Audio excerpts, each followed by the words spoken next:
So if they give you a graph, any information I'm going to give you in the next 3 days, probably, I'm giving you information and you need to find 2 things off of that information, okay?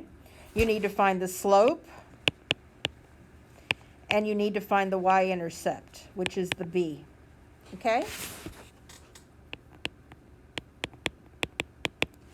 So the y-intercept is going to, the graphs are going to go through a point at a certain number, so you're going to be able to see that on the graph. In this case, the y-intercept is where this graph hits the y-axis, if I could draw, which is right here.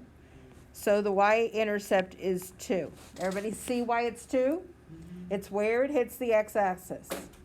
Now the slope is a little bit harder to find, but remember we talked about rise over run? And we go up and over to get to that other point, from one point to the other. We know this is going to be a positive slope because it doesn't squish the monkey and he can ski, right?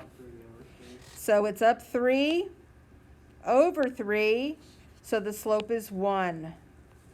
3 over 3 is 1. Everybody get that? So now, once you have this information, you are ready to write the equation. Y equals slope x plus b. So that b was -2, it would be -2. If the slope was a -1, it would be -1x. So here we've got 2 points. The one on the y-axis is the y-intercept. So b is 1, 2, 3, 4. What is b? -4. And the slope, let's see, we go up to here and over. So our rise is up, so it's 1, 2, 3, 4, 5, 6, 7, 8, 9, 10. And left is 1, 2, 3, 4, 5, 6, 7, 8. And since it's left, it's -8. So our rise over run is 10 over -8, which is -5 fourths. You can put it in your calculator and reduce it. So now we have both things that we need. So we just write our equation. Y equals, since it's a negative slope, you put the negative in front, attach the x to it, and -4. Okay?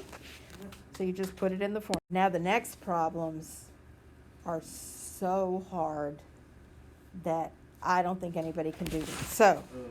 So let's say the slope is -3/2 and the y-intercept is 5.